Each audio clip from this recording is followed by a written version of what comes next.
Have you ever watched a movie that's just so wonderful that it makes you feel empowered afterward? Like you just watched something really truthful? Now, this movie doesn't have any elaborate musical numbers or even exuberant performances. This film's power is in its subtle simplicity. This is 2020's José. The film takes place in Guatemala and follows José, a typical type of story with a character realizing and exploring his sexuality, different encounters with various men, and trying to figure out the balance between where he wants to go and who he is. And while this sounds like a very simple story, this is the type of movie that I point to when people ask what makes movies different than things like books or plays. This movie is just pure gay cinema. And story is super important in filmmaking, but it's not everything. Cinematography is equally as important, and that's what really separates cinema from other art forms. It's the image, and it's the editing, and it's those two things put together. What's really special about movies is that you don't necessarily need a story, and you can work on a very low amount of story because of the power of the image. And plays and books can't do that. They thrive on context and meaning. Cinema can work without that. This is the type of story that is very common in the gay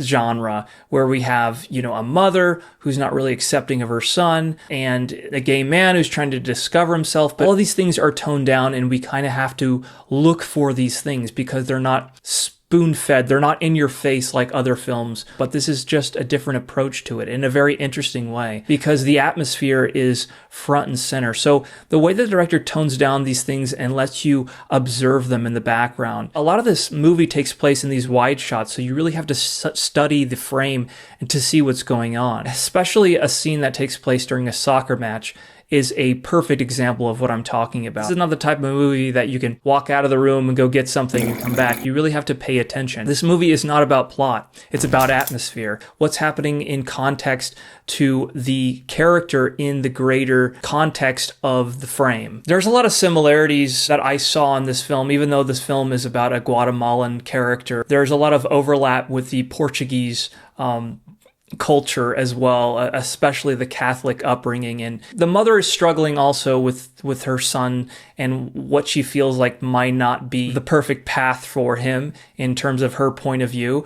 But again, this is not something that's in your face and it's this very dramatic thing that's happening. It's all happening in the background and you really have to look for it. It's also so wonderful about cinema is that you can go into see somebody's life you would feel like you could not relate at all. There's no way that I could understand or feel the same way as a person in this movie. And then you do. You're able to walk a mile in someone else's shoes. Another special thing that I have observed during this film is movies like this that are slices of life. A really special thing that this movie does differently than those types of films is that there is a musical score sometimes, and is usually those types of movies don't like to use a score, maybe because they feel it is more manipulative, but here it really works in accentuating certain moments. Another really beautiful thing that this movie utilizes is this steady camera, these gimbal shots that also deviates from the common convention, especially one comes to mind where a character's running. It kind of pulled me out in a good way,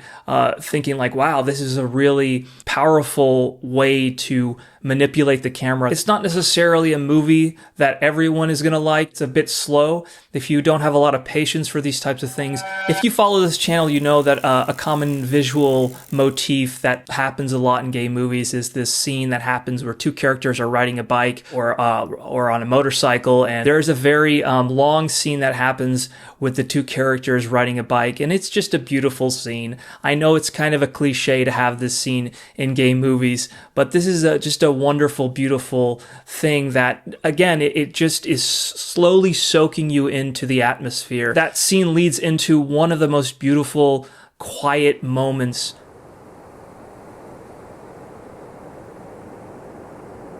It's these types of movies that really do make me feel so happy and makes me remember why I fell in love with movies. And it's not because of a complicated, complex story. It's because of the power of the moving image.